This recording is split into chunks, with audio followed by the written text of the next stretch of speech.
The North, and especially the Republican Party, has been talking at this point for some time about the slave power.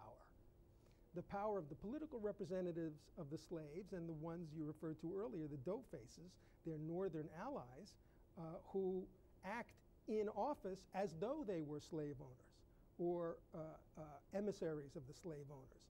Franklin Pierce, James Buchanan, the two presidents before Lincoln, could hardly have done more in favor of slavery had they themselves been Southerners. So by 1860, a majority of the population is willing to support a party that says no more slave territory, implicitly no more slave states, and hopefully in the future, as a result, no more slavery, at least down the road. The Republicans also believe that the Constitution does not allow the federal government to touch slavery within the states. And even when the war begins, Lincoln believes that the war should not be looked upon as the ideal instrument through which to begin doing away with slavery. On the contrary, wisdom dictates to us that we do as little as necessary to interfere with slavery. That's the way to win this war the most quickly. This view of Lincoln being described as his saying that this was not entered into as a, quote, remorselessly revolutionary conflict. Why did he feel this way? He says this in his message to Congress in December 1861. Lincoln, and again, this is not very far-fetched. Lincoln, at least part of it is not very far-fetched. Lincoln knows that he's been elected to office by about 54% of the northern electorate. But in a war, he needs more than 54% of the northern population to support that war. He needs the population as a whole to support that war. He needs the other 46% as well, and therefore can't declare this a war over slavery, because that huge minority will presumably not go along with a war over slavery. They will go along for a war to preserve the Union, which they value very highly as the necessary foundation for the Republic. Now, this, if I may just interject, this was a major situation, for lack of a better word, with regard to the border states, was it not? That's the second piece of, that's precisely the second piece of the logic. 4 slave states remain in the Union.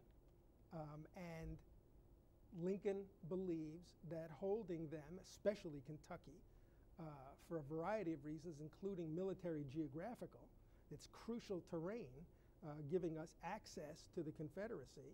And if we lose this, it turns into a tremendous advantage for the Confederacy, giving them access to the heartland of the free North. So we need to hold on to Kentucky, and we need to hold on to Missouri and Maryland and even Delaware, which still has almost 2,000 slaves. We need to hold on to these places. And in order to do that, we need the consent of the slave owners, who are the political leadership there, as they are in every other state where slavery exists. So we need to mollify them. We need to keep them happy. In order to keep them happy, we need to promise them that we will not touch slavery, even in the Confederate states, which is, by the way, what the representatives of the border states are demanding in Congress. We'll support you, but not if you start touching slavery, even in the heartland of our professed enemy. So what dissuaded this view, or these people from holding this view as the war went on? What caused them to change their minds, or did Lincoln just say the hell with it? Well, there's one third piece of this logic which is false and which is eventually proven false. And that is the assumption that a majority of Southern whites are actually loyal, including the slave owners. That somehow they have simply been outmaneuvered or bullied or tricked into silence or permitting their states to secede. But that if we're careful in fighting this war and don't step on their toes, they will eventually rouse themselves, mobilize themselves, retake control of their states, and come back into the Union voluntarily. Well, so that's the first piece of this logic that disproves itself. After a year of war, all theater commanders are basically saying, we can't find these so-called unionist slave owners. No matter where we go, the population is hostile to us. And that's because most of the fighting is taking place in the low country, in the plantation districts, not in the up country. In fact, there are sections of the South where there are unionists, but it's not where the slave owners congregate. It's Western Virginia, Eastern Tennessee, places like that. That's not where Union armies are fighting. They're fighting in the plantation districts, the heartland, and their officers, Union officers, are saying, you know, no matter where we go, the only friends we find are the blacks. This excerpt is brought to you by the Massachusetts School of Law, the leader of reform in legal education and a leader in multimedia education for the public. To view the full interview and for a full listing of MSL's programs, log on to mslaw.edu.